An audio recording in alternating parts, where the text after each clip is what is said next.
This is Will with Dalzell Design Landscaping here in Augusta, Georgia. Looking at a couple of jobs that we've done recently. This was a side fountain garden that we did last year. We incorporated, this is an older home in the historic district, so we tried to stay with older plant material. We incorporated the older reclaimed brick and pea gravel pathways. Also got an old millstone fountain in the middle that you can see. Used a lot of the native plant materials that are native to the area, old style, old world plant materials. We've had color all year here. I designed the space to, throughout the year you're having flowers and color, and there's something always going on in this garden. We ordered a custom bench from a company that I use to supply my benches, and actually ordered the basin for the fountain for the same thing. This project went from design all the way through build, and the homeowners were really happy with what they got. And from that, we've spent about a year down the road. Now we're working on some gardens in the back, and I'll take you and show you those here in a few.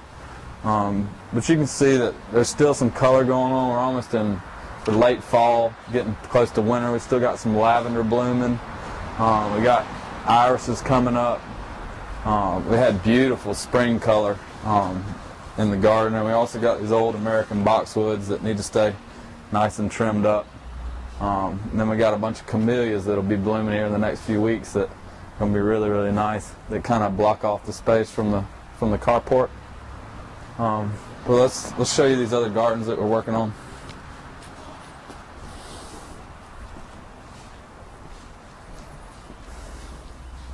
So we're kind of moving into the back space that's along a back old brick privacy fence, and using the same design principles, kind of using older materials and staying with the preservation period of the home, using bluestone, reclaimed bricks, pea gravel.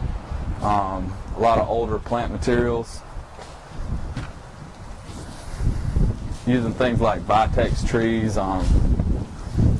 There was a bunch of, at one point this was a bunch of scrub stuff and trees, and we've taken all the trees out and the scrub bushes.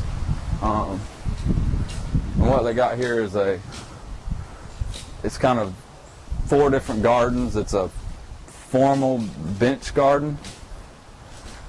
Then you're going to go to an informal rose garden where there's going to be tea roses in. She's probably going to choose a bunch of different colors. There's hundreds of different tea roses. She's got a guy that she's going to use to take care of them. I'm going to prep all the beds, and he's going to plant them and spray them and keep them looking good. They can use them for cut flowers. The space that you see in the back is a hydrangea garden. You're going to have different hydrangeas, Annabelle hydrangeas, mophead, limelight hydrangeas. Also got a specimen Japanese maple back there in the corner, that purple tree that you see. It's a lace leaf variety, a real low growing one. Then as we move through the rose garden, we're going to get to another formal space that's got a design, and you're going to have a tiered fountain in the middle. It hadn't come in yet, but we'll have a tiered fountain. A lot of different colors and textures in the plant material. Going to use Mondo in the joints as a joint instead of using some kind of hardscaping material. And then after you go through this little formal area, you're going to go back to another informal area in the back, which we're still waiting on the materials, but we got a custom granite bench made and a granite fire pit. And they got smaller children. They're probably going to use it for marshmallow roast or campfire type things. It's a really useful space when you got small kids. They like to participate in things like that. But you know, we're doing this from design all the way through build. I met with these clients a bunch of different times and ironed out the specifics of the job, made a few changes. You know, these gardens are done right. They'll be here forever as long as you keep the maintenance up on them. Putting good bricko dirt in with the plant material, drip irrigation, which will cut down on the cost. pretty much using the design ideas that I've come up with, and also kind of what the homeowner thought the space would look like. I think we're gonna have a pretty good product when we get done. We got probably a couple more weeks because we got to wait on these couple pieces that we need to finish it off.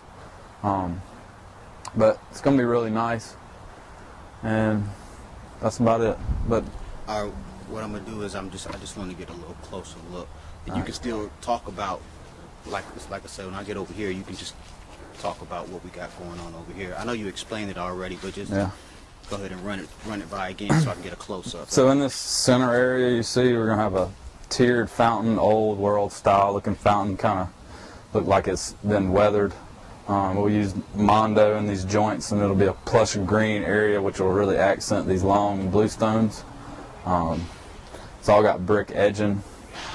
You can see all the different colors and textures that we got with the Virginia Sweet Spire. And you'll have some dwarf camellias here that are going to look really nice here in a couple weeks.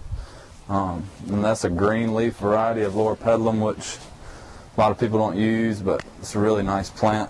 And then farther down, we're going to set up these hollies and use them as a border and kind of grow them up tall, and then you can kind of walk through the space and feel like you're going into a different space when you go into this last granite fire pit area. And it looks like we're going to get wet here soon, but hopefully we'll get some work done. And then we're going to have another arbor. We're going to try to grow a vine on it, a flowering vine that'll accentuate the transition from one space to another. And clean everything up, keep it natural, use mulch instead of pine needles.